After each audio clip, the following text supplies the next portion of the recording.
on this wall. Goes all the way back to the First World War, through our current wars, World War I, II, Korea, Vietnam, the Cold War, Afghanistan, and Iraq. In those 651 names, people from Spartanburg County served everywhere in World War II and World War I. I'm going to emphasize a little bit on World War II. Not everybody on this wall died in combat, but every one of them died representing the United States of America. For whatever reason of their death, they still gave their life for their country. In the First World War, there are 135 names on this wall. 78 of them died during the flu epidemic of 1917 and 1918. They never even got to the war, but just the same, they died in the service of their country. They raised their hands, they took the oath to serve and defend the Constitution of the United States and go wherever they were asked to serve. During World War II, people from Spartanburg County, young men, many of them in their late teens, early 20s, some older folk, but generally the average age would probably be somewhere around 25, 26, maybe even lower than that. But we had soldiers, sailors, Marines, Coast Guard, Air Force died everywhere. They died in the Pacific, and as J.J. Barron mentioned, a lot of them died in the Pacific Ocean and went down with their ships. We had people from Spartanburg County that were at Pearl Harbor, died at Pearl Harbor. We had some brothers die at Pearl Harbor. We had sailors go down in submarines. They died in submarines after attacking Japanese shipping. We had Army Air Corps people flying out of England and Italy and around the world on bombing missions. And they would get up and go on their missions with very high losses.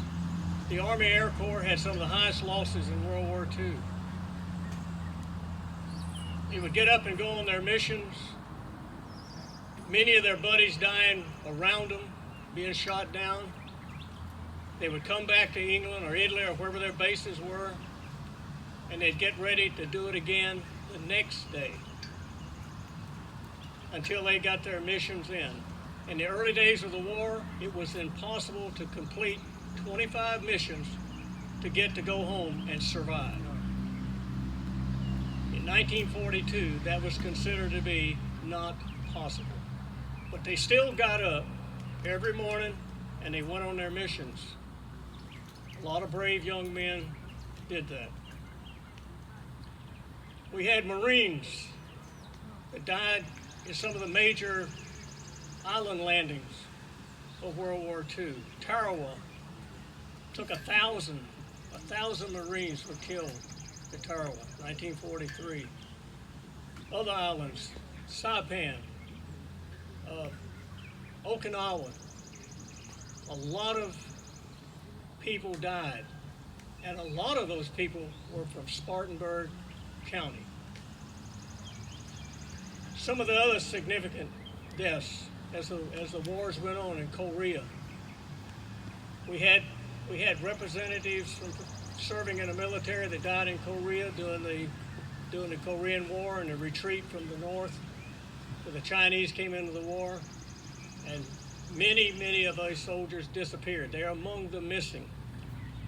And a couple other incidents to mention. You've all heard of the Bataan Death March of 1942, where we had units from this area that served in the Philippines, and they were captured in April of 1942, and they were forced by the Japanese into a march to their prison camps, in which many of them died en route. If they weren't able to keep up with the column, they fell out by the road, and they were killed by the Japanese. They were either beheaded or bayoneted to death. Many of them were required to dig their own graves, and then they were hit in the head and killed by shovels. These atrocities did not come out immediately. They came out later on in 1943 and 44. And it was actually suppressed by the government of the United States because they did not want to have people that had sons missing in action to think that they might be exposed to that type of conditions. But it was not a good thing to be a prisoner of the Japanese, for sure. The death rate for being a prisoner of the Japanese was almost 40%. To be a prisoner of the Germans was about 5%. So, and we had people on this wall that were POWs, Japan and the Germans.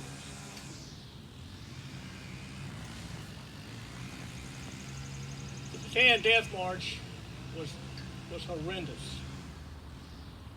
But they got through it, and they survived. And sadly, some of the ones that survived the prison camps were being sent to Japan to be prisoners in Japan, working in the coal mines and so forth. And they were sent in unmarked POW ships out on the high seas, unmarked, that these were carrying prisoners of war. These ships were torpedoed by American submarines. And some of those men that died in their ships are on this wall behind me. So, in closing, the main thing that we would like you to remember is that these young men raised their hand, took their oath, and they went to war to represent this country to the best of their ability. And we need to remember them for that, and we should never, ever, ever, ever forget them for their service to this country. Thank you very much.